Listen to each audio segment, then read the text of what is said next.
Good afternoon. Sorry to be late. Again, I don't have anything to start with, so Matt, Really? see if you have Again? see if you have a curveball for me 2 days in a row. Curveball. Okay. I should not have walked into that. That's tempting. That's tempting. That is tempting fate. Let's start with New Caledonia. I'm going to take the question. All right. So seriously, can we on Rafah and the situation there? And I recognize that your colleague at the White House just went over this for about an hour recently, so I'm not sure you're going to have anything different to say. But since he spoke, has there been any change in the administration's understanding of what the Israelis are doing there?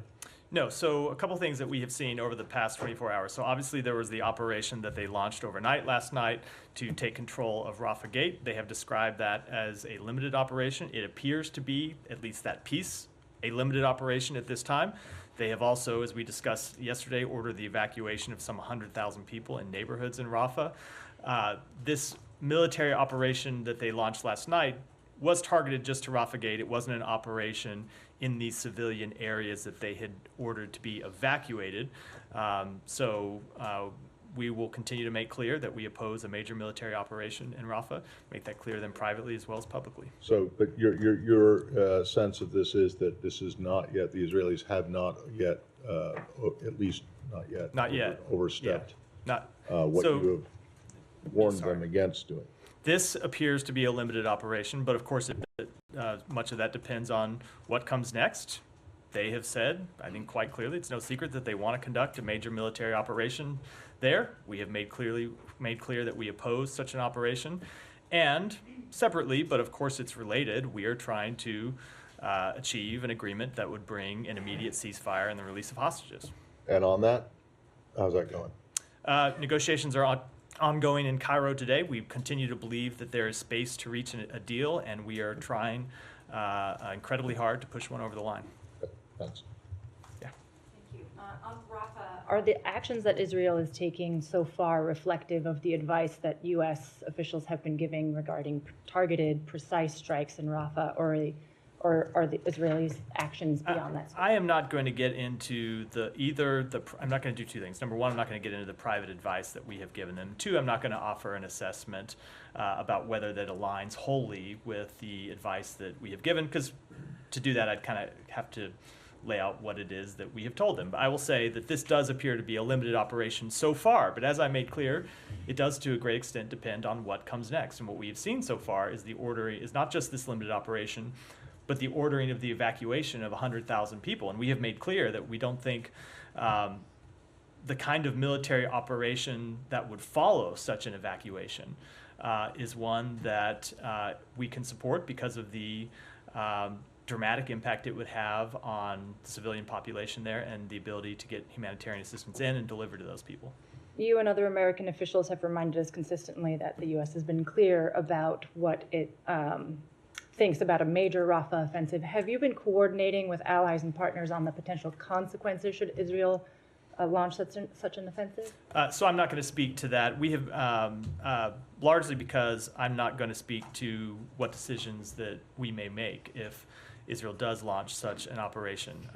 We have made clear that they have to make their decisions about policy, and we will make our decisions about our policy. Obviously, we discuss that with our allies and partners around the world. We discuss, Secretary, every time he meets with one of our allies, one of the first things on the table, oftentimes even before whatever bilateral issue we have to discuss, they want to talk about what is going on in the Middle East and what is going on with respect to the war in Gaza. So we do talk about this sometimes in quite detail, in quite a bit of detail, but I'm not going to I'm not going to read that out publicly. Okay, I have two more on the region. One is on the hostage talks. There's been some reporting that the U.S. may be making promises about the length and the permanence of the cessation of hostilities, promises that Israel may not be willing to keep. So can you clarify whether the U.S. and Israel are actually aligned on that front, or whether the U.S. is making some unilateral promises? So I'm not going to talk about the details of these negotiations, and I hope you'll understand why. It's something we have tried to do since the beginning, is not to talk in too much detail about these negotiations because of how sensitive they are, and they maybe have never been more sensitive than they are at this moment, where we think a deal is possible, and we are trying to push one over the line. I will say that we have closely coordinated with the government of Israel on this matter. We have been in touch with them on a daily, oftentimes an hourly basis, and will continue to do so. Okay, one more. Without getting into what the conclusion is, tomorrow is the deadline for the National Security Memorandum that this building needs to deliver to Congress. Again, I don't expect you to tell us what, if any, conclusion has been made, but has a conclusion been made as to whether Israel has violated U.S. or international law? I'm not going to answer that question directly because the report is not yet finished. We are working incredibly hard to get that report finished, get that report finalized, and get it delivered to Congress as soon as possible. Do you expect it to be delivered tomorrow? We are trying very hard to meet that deadline. It is, I will just note, a self-imposed deadline. It's not one that is in statute, but we are trying very hard to get the report done. It is a complicated report. This is the first time the department has ever written something like this. First time we've ever gone through and made these kind of assessments about the two questions that are at issue in the report. So there is a lot of work that has to be done. That work is ongoing. We know we're up against the deadline. We're trying to get it. We're trying to meet it. It's possible it slips just a little bit, but we are still at this point trying to get it done by tomorrow. Sorry, this is the first time you guys have ever written a report about whether your military sales to a foreign country are being used in violation or not in violation? It is the first time we have had to write this kind of report that's called for in the NSM. Yeah, there may be other ones, but successive you and your predecessor and then previous administrations have always talked about how you're always looking into whether or not the weapons that you provide to countries are used in compliance with it. And this is now all of a sudden it's the first time? Those are different questions, Matt. We are always looking into how things are used, but those are ongoing assessments. And right now, these are ongoing assessments. And that's what makes the process a little difficult. We have ongoing assessments that are being made. And in the middle of that process, we are, because we decided it was a good idea to do on our own volition, stopping in the middle of that and making assessments about or answering questions about Israel's compliance with international humanitarian law, as well as the delivery of humanitarian assistance. And I should add, it's not just Israel. Always make this point. There are other countries as well that this applies to.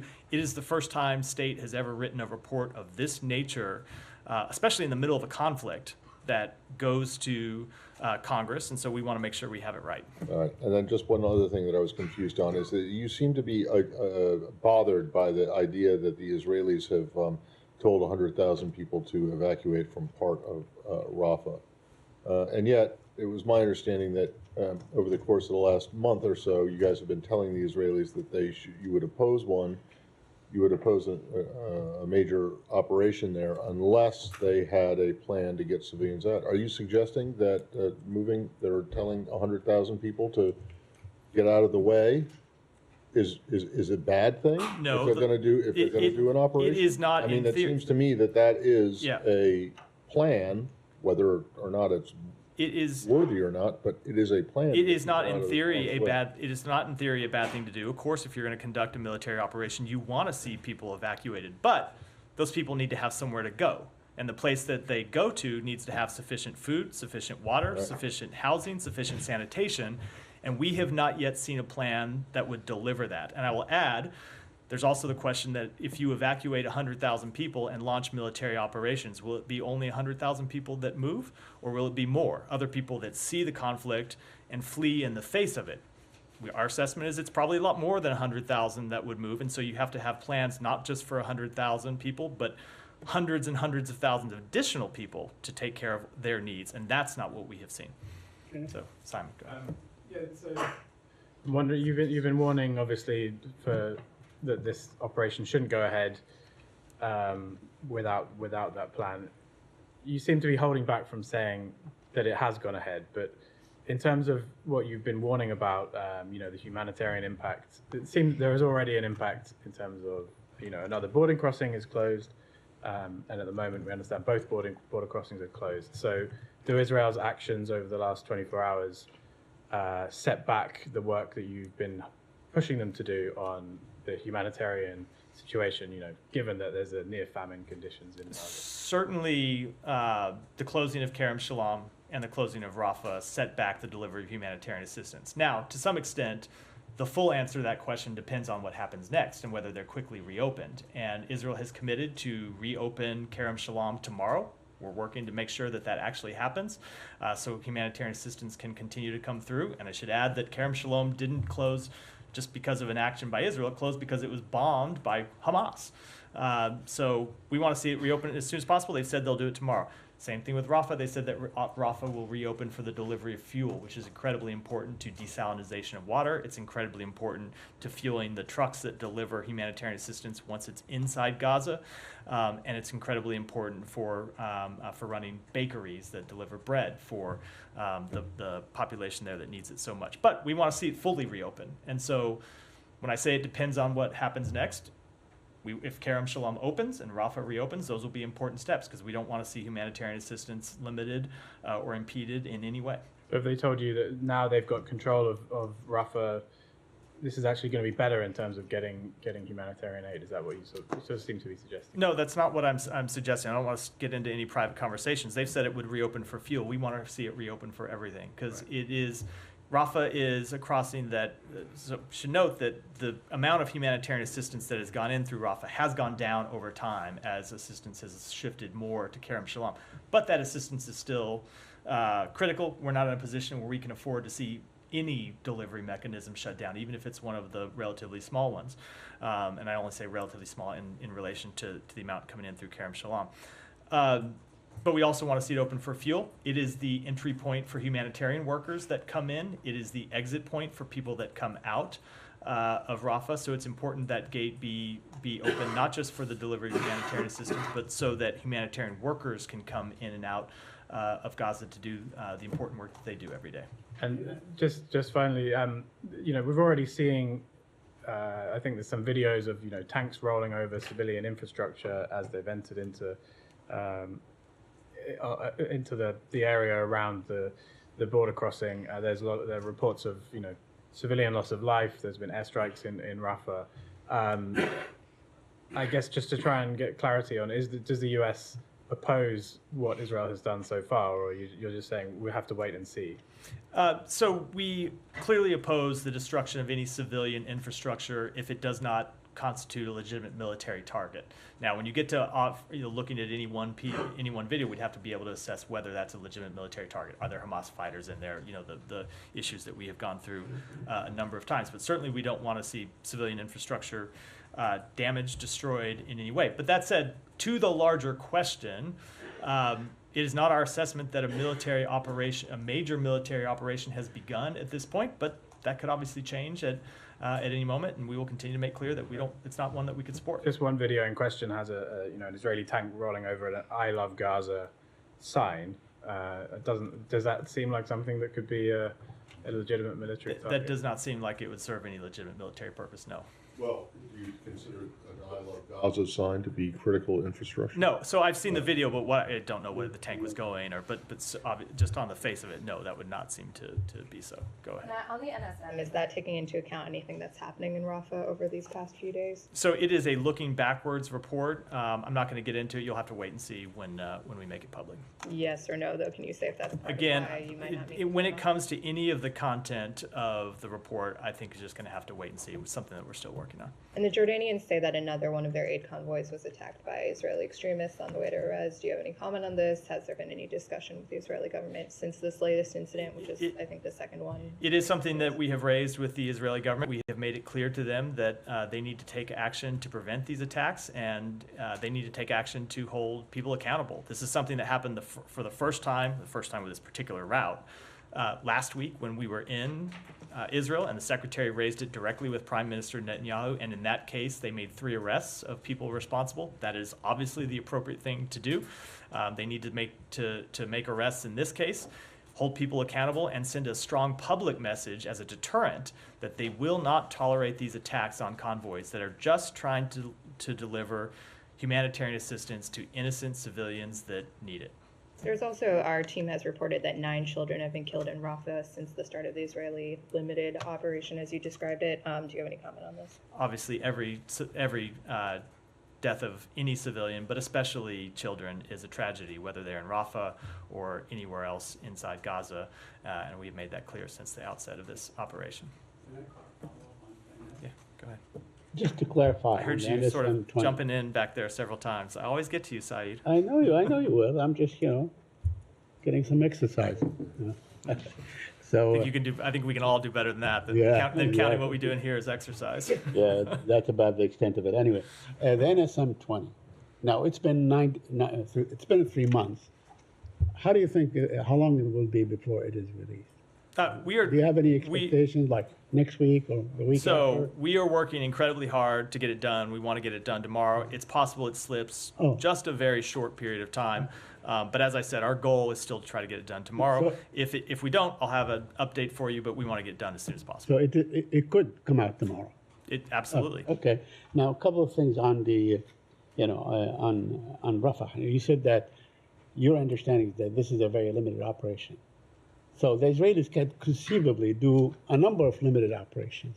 In other words, collectively it will be a big operation, but they can strike this area of Rafah and that area of Rafah and so on. Would that also be So okay with you? So I'm not going to speculate about some hypothetical scenario that may happen in the future, but obviously Right. there is a point where a series of limited operations are one large one. That's just as a theoretical point is obviously true, but in terms of what might happen, I'm just not going to speculate on that or comment on such a hypothetical. On the crossings, I mean, isn't it, you said that the crossing of Karm Abu Salim or Karm Shalom was closed because of the strike. But in fact, what was struck was a military base or a military encampment for the Israelis, and not really the crossing itself. I'm just saying, suggesting. So, I mean, you could make that argument. It was that strike Right. at Kerem Shalom Right. that precipitated its closure. And I would say,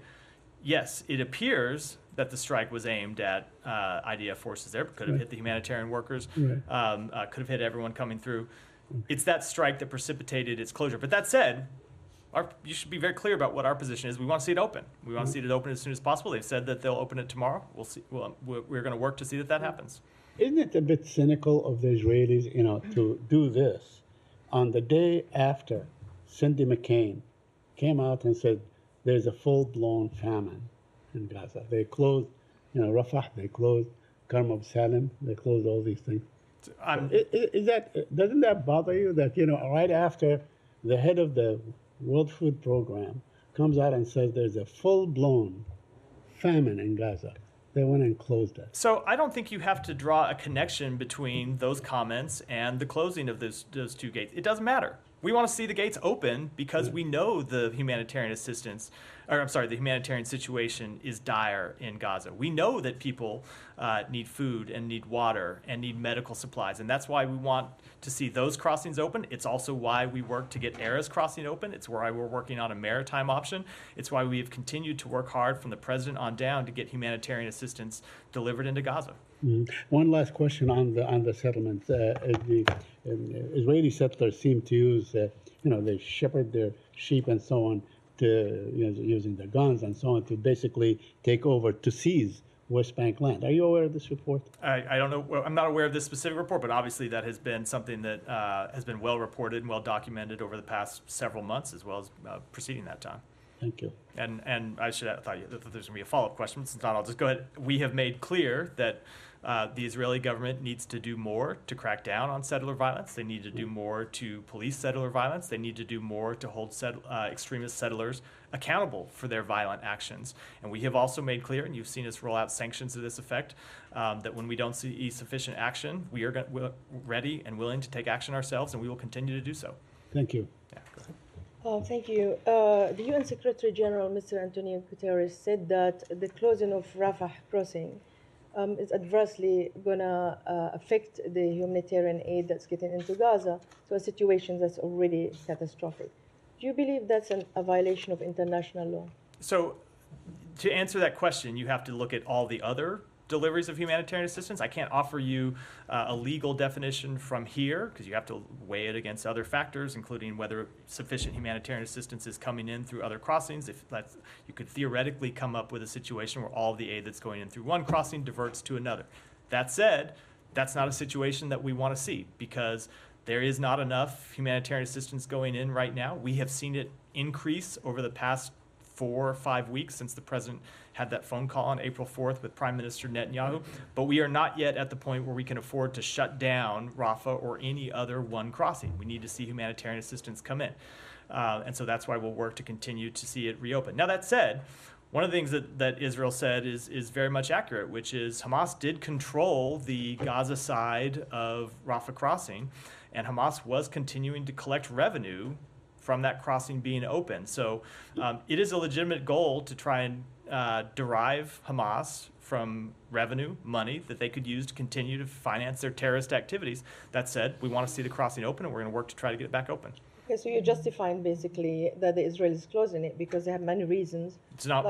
That's not what I said. And it's not at all. You should not at all take that. That's what I said. No.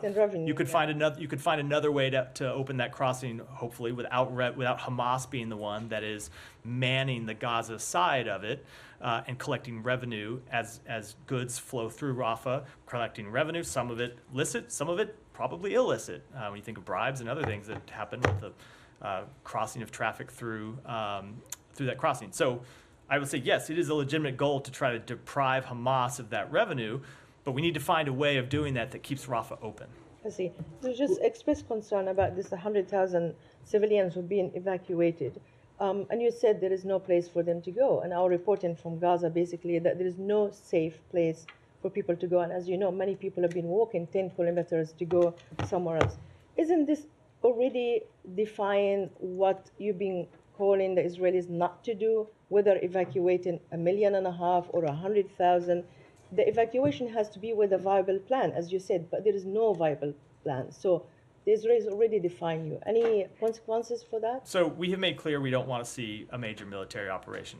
This does look like the prelude of a major military operation. We have not yet seen that operation commence, and in terms of any policy response, we'll wait to see what happens next before we make those determinations. Okay, one final question. Don't know if I got a satisfactory answer, but anyway, one final question about these mass graves. Almost 400 people have been buried in mass graves. Some of them, according to the latest UN report, not eyewitnesses on the ground, the UN report or Palestinian media, that they've been buried alive. And some were children, some were women. I know you've been saying that you're a bit slow in writing reports and delivering them on time, but why we've been calling about this investigation? What's holding this investigation? Because, there's serious concern here about 400 people have been rounded and buried, and some have been buried alive. So we have made clear that Israel needs to continue to be transparent about this issue. Israel has said that with respect to this issue of mass graves, there are places where they were operated where there were mass graves where Palestinians have buried their dead all together, probably because of the extraordinary circumstances in which they have been forced to live. And Israel has come in and exhumed some bodies to try to identify whether there were hostages here. They've gotten intelligence that there were hostages contained in those mass graves, and so they've exhumed them to check that and then rebury them after the fact. We believe they ought to continue to be transparent about what exactly took place, and that'll continue to be our position. Go ahead. Matt, could I clarify just one thing? Sure. Haaretz just reported that the crossing at Rafah would be managed by an American company. Are you aware of this kind of suggestion? I'm not aware of that at all. Okay, thank No. you. That was my question. Sorry about That's that. 2 days in a row. I came to you and somebody else had asked you a I question. get to sit next to him and You see need to- myself. Right. Yeah, Michelle, go ahead. Today that the administration is holding up munition shipments to send a political message to Israel. Is that true, and what is the message? Look, our support for Israel's right to defend itself, our support for Israel's right to ensure that October 7th never happens again remains strong. And with respect to any individual shipments, I'm just not going to speak to them from here. And second, did the U.S. give any guarantees to Hamas on ending the war in Gaza? So I'm not going to speak to what are very sensitive, delicate, ongoing negotiations, and you should not read into my kind of blanket refusal to do that anything as regards to your question. It's just a rule that, given the nature of the negotiations right now, I don't think it would be helpful. I don't think it would be productive to get into it. There have been obviously a lot of reports over what has been in various proposals over the past 24 hours. Some of those reports have been more accurate than others. Some of them have been completely off base. I don't think it serves our purpose, given the status of negotiations, to kind of parse And through what those about here and this talk about report concerning the guarantees? Is it accurate or? I think I just answered the question. I don't have anything further to add. On the arms shipments, Michelle's first question. So your position is that you don't comment about individual shipments? I'm not not in this case, no. Because you do in pretty much every other case. In fact, I looked back over the last 3 weeks. I got one to Argentina, one to Iraq, one to the Netherlands, one to Poland, one to Saudi Arabia.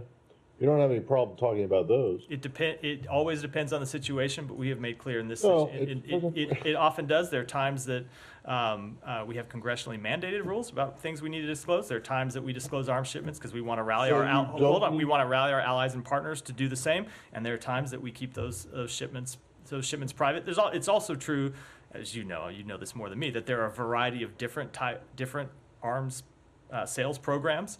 There are different disclosure mechanisms for each of those. I'm well aware, and I know where you're coming from on this. I just think that it doesn't make any sense, because you guys, basically, you just have to come out and say that you are not consistent about this, and that when it suits you to announce an arms sale or an arms shipment, you'll do it, and when you don't think that it suits you, then you don't, and that's inconsistency at its. That is the definition of being inconsistent. There are different situations all around the world, and of course we look at them differently. Go ahead, Alex. Thank you. Are you? I'm going to stay. Yeah, if you stay in the region, I'll come to you. Go ahead. Just one quick one. Is there any update on whether the U.S. has come to a new determination on possible Leahy law violations? No, it's in the case of that one IDF unit. Sorry, didn't mean to interrupt. No, we continue to look through and review new information that Israel has provided to us, and are working on what that assessment will be. And you have no expectation for how long that process could take? I don't. We're trying to get it finished as soon as possible, but it's important that we get it right as well. I want to stay in the region, but farther east on Syria, the U.S. repatriated several dozen, I think around 22 dozen Westerners from the camps in Al-Hol. There were apparently 11 Americans that were repatriated. Can you give us any details on how that operation played out?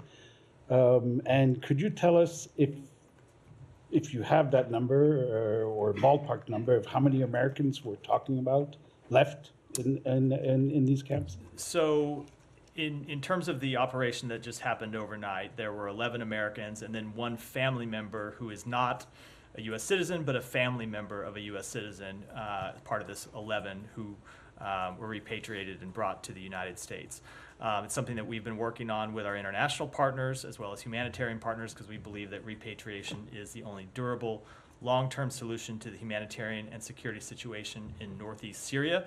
And just as we have done in this instance, we urge all countries of origin to repatriate, rehabilitate, reintegrate, and where appropriate, prosecute their nationals upon return from Syria. And then with respect to the number of Americans that remain, we're aware of approximately 25 U.S. citizens who may be located in displaced persons camps and detention facilities in northeast Syria, around 25. Okay, beyond the 11 that came. Yes, beyond. Yeah. Okay. May I follow up on that? Sure, go ahead. So this was not a product of direct talks with Syrians, right? No. If that's the case, did you learn anything about the case of Austin Tice during this process?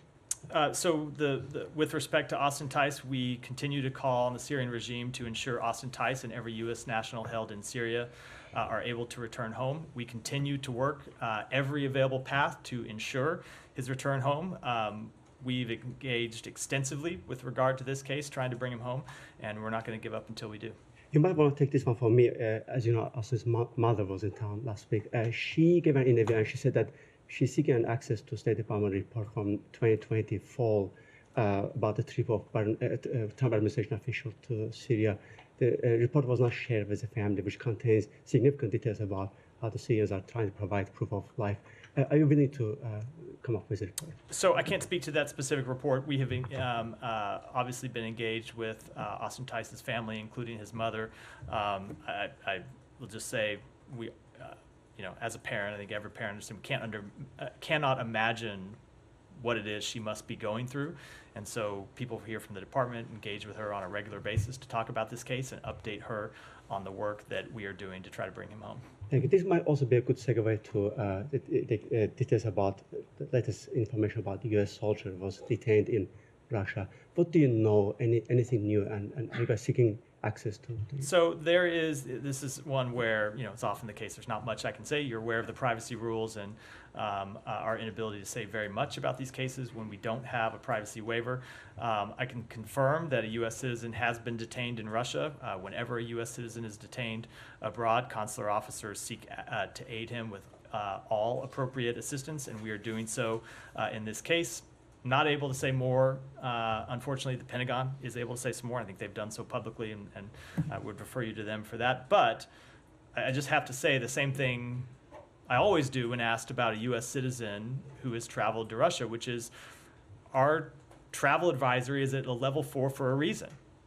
U.S. citizens should not travel to Russia for any reason. It's dangerous. You risk being detained. You risk other threats to your health and well-being. And so for any American citizen anywhere in the world, whether they are here in the United States or whether they're in some other country, if you are considering going to Russia, don't do it.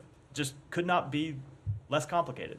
Thank you. One last from me. We've heard little of statements coming from Russia about British so potential participation in a Ukraine war, and they say that they're gonna target British weapons, whether it's inside or outside of Ukraine. This begs a question. It goes back to a question that we discussed with you, with Vedant, with Ned, more than a year and a half. Why is it that Ukraine doesn't have a right to target Iranian, North Korean, targets, whether it's inside or outside of the region? You're proposing that Ukraine should widen the conflict beyond even Russia, but to other countries and bring other countries directly. Hold on. Bring other countries directly into the conflict. I would just say that is a rare question that answers itself. I don't think that would be in anyone's interest. Go ahead. Thank you. No, go in front of you. Sorry.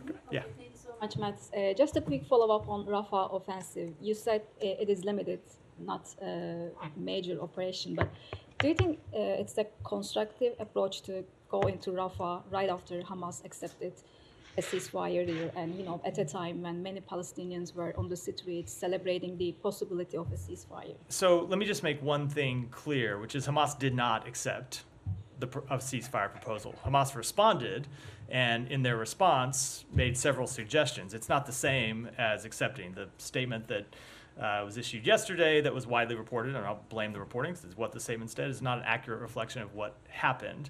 They responded as people do in a negotiation process, but it was not an acceptance. Now, that said, we are trying very hard to get a ceasefire agreement over the line, as I said a moment ago. And I will just say, separate and apart from an operation in Rafah, the scenes that we saw in Gaza, when you see people coming out in the streets and celebrating what they thought was a ceasefire, number one, tells you just what they've lived through. I mean, you know that, obviously, but you really see just the joy on people's face, what they've lived through, and the emotion in thinking that they might have some hope that this conflict will come to an end. But also, I can say for everyone here, just confirms why we think it's so important to get this ceasefire agreement over the line and why we are going to continue to push for it. Just a quick follow-up. I think you didn't comment on whether or not you find Israel's approach constructive. I spoke to this earlier in the process, which is we don't want to see a major military operation. They have said this is a limited operation. There are some legitimate purposes, like I said, in keeping Hamas from depriving revenue from Rafah Gate, but at the same time, we don't want to see Rafah Gate shut, so we want to see it reopen. So I'm not going to comment, I'm not going to pass judgment one way or the other, whether it's constructive or not. What is important from our perspective is that we not see a major military operation go forward, and we've made that, I think, pretty clear. Go ahead. Clarify, it sounds like this is the case. The Secretary last week multiple times referenced this generous and flexible offer that Israel had put forward, and you're saying this is not what he was referring to, what that Hamas put forward or accepted yesterday? there was an offer. He was referring to the offer that was put forward some 10, 11 days ago, April 26th, I believe it was. That's the offer that was on the table. Hamas seemed to make clear that in their public statements that they accepted that offer yesterday. That is not what they did. They responded with amendments, call it a counter proposal if you want, and we're working through the details of that now. And can you give us any updates on the military pier that's being constructed in Gaza? Do you expect that the Rafah operation is going to delay its construction or operation? So I would really refer you to the Pentagon for details on that, just because they're the ones that are actually doing the construction and doing the operation. They'll have the latest details on it. I would certainly hope that a Rafah operation would not delay it. It's in a different part of Gaza from where they would be operating. If anything, it just shows why it's so important to get that pier finished. But that said, no one should think that the pier. I mean, no one should think that the completion of this pier and the opening of that route is in any way a replacement for Kerem Shalom and Rafah being open. Getting that pier finished is not sufficient means to close other gates. It's not sufficient reason to operate in the south and disrupt the delivery of humanitarian assistance, because even when that pier is open, the amount of aid it can deliver a day, somewhere around 100 trucks, in no way can replace what needs to come into Gaza through these other gates. Very good. Someone that's been watching the Pentagon briefings. I wish I had time. No offense, I wish I had time to watch their briefings as well as do my own. I just don't. Janie, go ahead. Thank you, Matt. Regarding the U.S. and South Korea's defense cost sharing, it has been reported that if former President Trump is re-elected, South Korea's defense cost sharing will increase significantly. Recently, there was a discussion on the defense cost sharing between South Korea and the United States in Hawaii, as you know that. Will defense cost sharing be increased under the Biden administrations? If so, what percent will increase? I just don't have those numbers at my fingertips. Sorry. But you don't have anything for because you have. I mean, in terms of the percentage, it's not. Someone I'm happy to take it back and try. All right, thank you. And have another one. And recently, UN resolution to prevent nuclear weapons in space were rejected by Russia's veto. What do you think about the UN's permanent members imposing penalties to veto abuse? So, as we said at the time, we were incredibly disappointed that Russia vetoed what should have been a quite uncontroversial resolution regarding the obligations of state parties under the Outer Space Treaty. It should be clear, I think, that no country should have reservations about prohibiting putting a nuclear weapon into orbit. And in terms of potential actions, I don't have anything to preview from here. Go ahead. Thanks, Matthew. Politico just reported that and I'm quoting from the report, administration is holding up shipments of 2 types of Boeing-made precision bombs to send a political message to Israel, end quote. Is this true? I think Michelle asked me that exact question 5-10 minutes ago, and I answered it. Okay, sorry. Now that Israel has invaded Rafah, is the department considering any actions such as sanctions or withholding aid from Israel? I also answered that question earlier when I said we are not going to preview policy options at this time. And finally, 6 lawmakers from the Congressional Executive Commission on China has sent a letter to the State Department asking for state to use its existing rewards program to seek firsthand information on forced organ harvesting in communist China and disrupt the illicit trade. The State Department has expressed concerns about this issue before publicly and in the human rights reports. Do you have any response to the letter, and will state consider using the rewards program to stop forced organ harvesting? I'm sure have received that letter and will respond in due course to the members themselves. Thank you, sir. Thank you, sir. 2 questions. Thank you. Common questions. One, as far as conflict in the Middle East or Gaza or Hamas and Israel is concerned, first, on October 7, Hamas attacked the innocent people in Israel. Now, innocent people are being killed or they are dying in Gaza because of basics they are not getting. My question is that Hamas may be common problem for the common people in Gaza? And how can you describe for the common people we are negotiating with Hamas? Is Hamas a terrorist organization or is it a political organization? It is absolutely a terrorist organization. So why are we negotiating then with them? Well, we don't. Hamas is holding civilians hostage, including Americans. Want to see those American citizens return home. So it's also true that Hamas is one of the parties to this conflict and has the ability to end it. So we think it's appropriate. We're not in direct negotiations with Hamas, but obviously we're engaging with countries in the region, Qatar and Egypt, who have the ability to talk to them. And we think it's appropriate to do so because we want to see these hostages return home, especially the American hostages, but the hostages of Israel and every other country. Remember, there's not just Israeli citizens who are being held hostage, and we believe this is the best way to do so. Second, sir, Secretary of State and Secretary of Treasury both were in China recently, and both warned Chinese leadership about not to interfere in the U.S. elections and among others. Can you describe that? What kind of warning was, and what was the response from the Chinese leadership? So I'm not going to speak to that in any level of detail, but the Secretary did make clear, reiterating something that we have a message that we have delivered previously to the Chinese government, that any interference, any attempt to influence our upcoming election is something that would be unacceptable. Thank you very much, sir. Yeah. Thank you. Just to clarify, you've called the Rafah operation limited, but you also said it had the appearance of being a prelude, your word, to a major operation. I don't think that's what I said. It's not what I intended. I said that they have number one, they have described it as limited. It looks at this way to not be the major operation that you would see, say, for example, if they entered the neighborhoods where they have ordered evacuations. We don't know if it's a prelude or not. They've made clear that they intend to launch a major military operation, and we have made clear that we are opposed to that. I can't speak to. So you're not calling it a prelude? No, I can't speak to whether this because is Yoav Gallant is. I'm sorry. Yoav Gallant is touring the Rafah area today, and he said, "I directed the IDF to enter the Rafah area, take the crossing, carry out its missions. This operation will continue until we eliminate Hamas in the Rafah area and the entire Gaza Strip." So that doesn't sound limited to me. So they have made similar statements in the past about what their policy intends to be, and we have made our statements about what our policy is, and we will continue to make that clear. Yeah.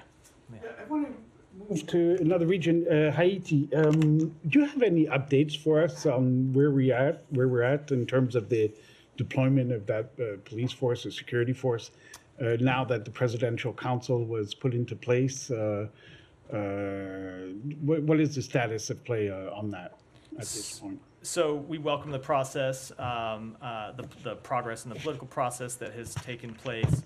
We continue to work with our Kenyan partners and other countries for the deployment of the MSS. In terms of an exact deployment schedule, we have, I think for operational security reasons, not wanted to affix a public date to it, but it's something that we're working to make happen as soon as possible. But are there any pre-elements, forward people going in now in Haiti from the U.S. or from? Not that I'm aware of. Not that I'm aware of. I mean, it's more of a Pentagon question. Yeah, that's why. That's kind of like why I'm. Yeah. Yep. Go ahead. Yeah. So just back to Rafah. Prior to Israel taking control, Hamas was collecting revenue, as you said, of those goods. Can you go into more detail on how Hamas was benefiting from that crossing, and also how you navigate the fine line of ensuring that they're deprived while also keeping it open? Well, Hamas has been the government in Gaza, so they were performing, in addition to being a terrorist organization, they were the de facto government in Gaza, and so we're performing government functions, and that includes running a border crossing where you can collect customs. You can also, if you control a border crossing, collect, let's call them more irregular payments, and we have seen both of those things happen. And so it is a legitimate goal to try to shut off and choke off that revenue stream to Hamas. That said, we want to see Rafah open, and so someone needs to be on the Gaza side of Rafah to run that side of the crossing. The Egyptians can't do it. We talked about this very early in the conflict when we were trying to open Rafah in the first place, so someone needs to be there to do it, and we'll continue to work through how to get that gate open and how to keep it open. And there's a report, can you confirm that there's a plot to assassinate Zelensky and other top Ukrainian figures that failed? So obviously the Ukrainian government has made an announcement to that effect. We have been in close contact with them about that. I would defer to the Ukrainian government to speak to the details of it, but obviously it just speaks to the depravity that we've seen on display from the Putin regime since the outset of this conflict. Thank you. Right. Okay, so given that Israel is pledging to wage an operation in Rafah using U.S. weapons that the U.S. opposes, is there any internal process going on to figure out what went wrong internally? Like how did the process allow the weapons to be shipped and then into a situation in which Israel is going to use them in opposition to what the United States wants done? I don't think I can answer that question without presupposing a policy decision that we have not yet announced. We have made clear that and I've said it here, what our position is on a major military operation in Rafah, and Israel will make its policy decisions, and we will make ours. So if they do continue this operation, will it result in a review of what went wrong? Again, I'm just not going to speak to what policy determinations we might make or what internal kind of mechanisms would go into answering such a question. Pakistan question real quick? Sure, yeah. Senate Majority Leader Chuck Schumer recently met with the Pakistan ambassador, and he relayed to the ambassador that Imran Khan's safety in prison was a high priority of the United States. Did he coordinate that conversation with the State Department? Does the State Department share that view that his safety in prison is a high priority of the U.S.? So I'm not aware of any coordination. It may have happened, may have been conversations between this building and Senator Schumer, his staff, and I'm just not aware of them. It's certainly possible. But obviously we want to see safety and security of every prisoner in Pakistan or anywhere else in the world, something that every person, every detainee, every prisoner is entitled to basic human rights and protection under the law. Follow, please. Go ahead. Thank you. U.S. Ambassador in Pakistan. And Donald Bloom met with the current leadership of Imran Khan's party. And after that meeting, there were like dozens of stories circulating in Pakistani media. Could you tell us something about that, as that meeting was arranged on the request of U.S. Ambassador Donald Bloom? Dozens of stories circulating about a meeting Different with our stories. ambassador. What a new thing. Different stories. I haven't got a Donald Bloom question in a while. Yes, the U.S. Ambassador Donald Bloom met with the leader of the opposition in the National Assembly, Omar Ayub Khan, and other senior members of the opposition to discuss a broad range of issues important to the bilateral relationship. This includes U.S. support for continued economic reforms, human rights, and regional security. Sir, after that meeting, the leadership of PTI, Imran Khan's party, told media that they have expressed their concerns about human rights violations, fabricated cases against Imran Khan, freedom of speech, and others. What is your position on these issues, sir? So we have addressed this any number of times, and our position is the same as we have stated it previously, which is we take no position on elections in Pakistan. We take no position with respect to any particular political party. And of course, we want to see basic human rights upheld, as I said in my answer to Ryan's So question. one last question.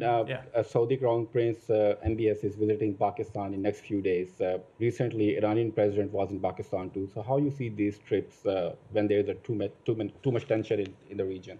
So certainly we always support diplomatic engagement between our partners. I don't have any further comment on the visit between the Saudi Crown Prince to Pakistan, but it's, that kind of diplomatic engagement is routine and something that we support and encourage. But when it comes to Iran, of course, while we welcome regional de-escalation, we've seen the outbreak of limited conflict between Iran and Pakistan, we do remain skeptical about Iran's intentions, given its continued destabilizing behavior broadly in the region.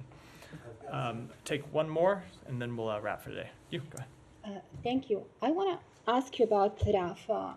You said you do not want to see a large-scale military operation, but on a scale of limited versus large military operation, like what is acceptable for you when you configure for the concerns of the lack of humanitarian aid, that this can be a problem?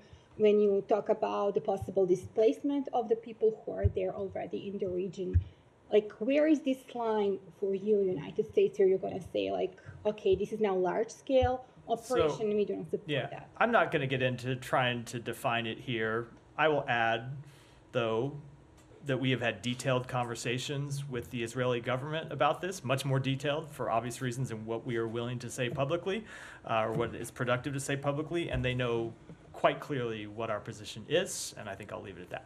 That wrap for today. Thanks, everyone.